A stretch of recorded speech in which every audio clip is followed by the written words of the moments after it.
What's up, guys? Welcome back to the next video in learning JavaScript. My name is QDS Dani and you guys watching my channel Coraiwood. Alright, so in the previous video we have done all our objects. We have assigned our objects. We've seen the copy objects. We have explained to you guys. I close this one. The JavaScript's objects are collection of properties. Anything that is not a primitive value is considered as objects, and even functions are objects. And we have explained to you guys properties, events, and methods.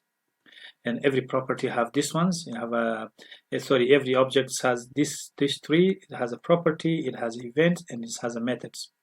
Okay, so in this video we're gonna, as I said to you guys before, that we're gonna go on a primitive data types, and we're gonna say what is the type primitive. So we're gonna go back to our data types, and we've seen the strings, number, boolean, null, big int, undefined, and symbol. Okay, so before we go this one, and I just want to add something that a falsy primitive is called the falsy primitive. And there is a truthy and falsy in programming, and in Java we have the falsy primitive. What is the falsy primitive? So the falsy primitive is just like true and false. So if we have a true in programming, which is 1, and we have a false, which is 0, and it's called Boolean. Why it's called Boolean? Because it's George Boole. If you don't know the George Boole,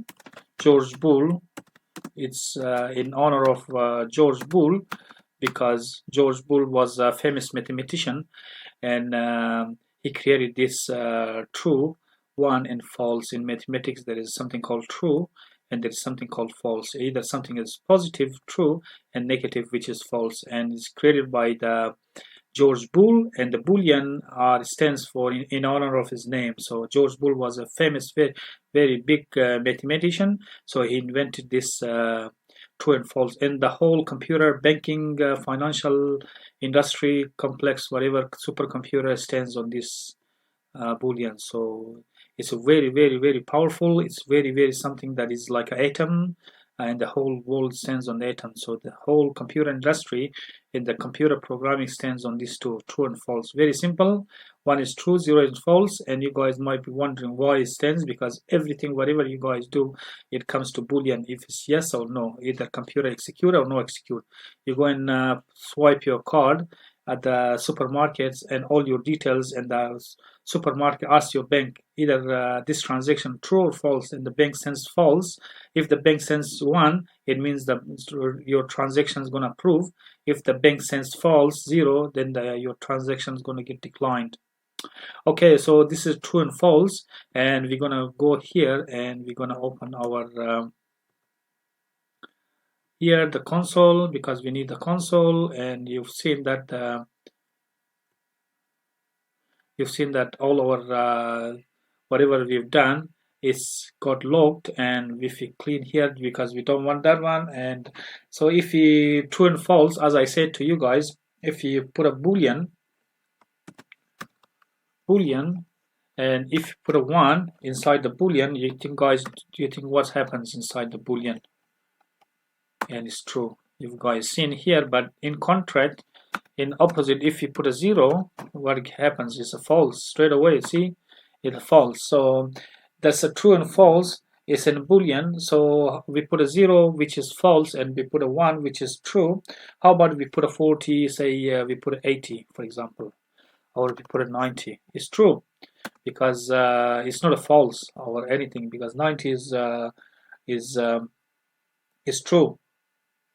How about we put a floating point? So we put a 90.5. Not there. 90.5 is true. So the 90.5 is also true. How about we put a null? Say, for example, we put and don't put anything inside.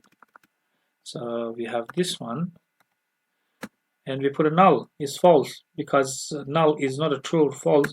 Anything that is not a true is false in Falsy. That's in JavaScript. Okay, so how about we put a true or false? So we put a false. I have a typo there. False. It's false. And how about I put a true?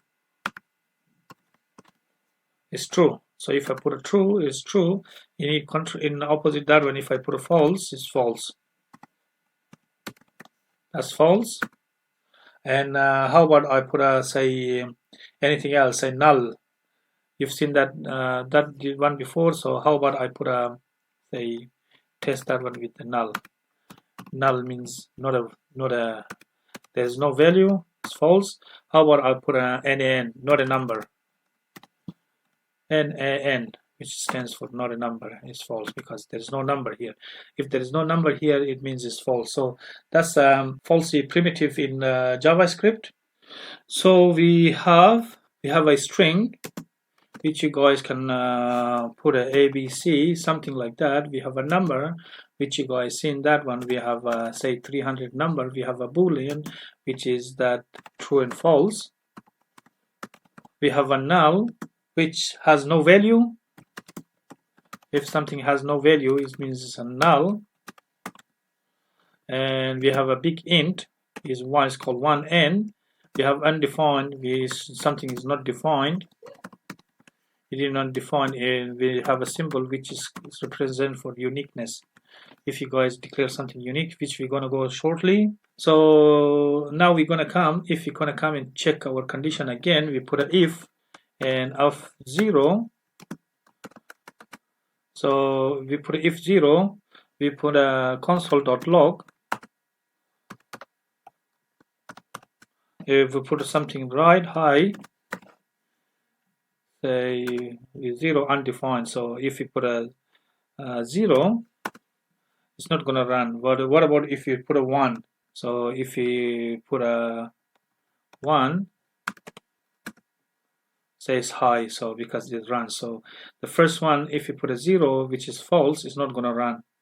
This one. So if you put a 1, it runs. It displayed our message.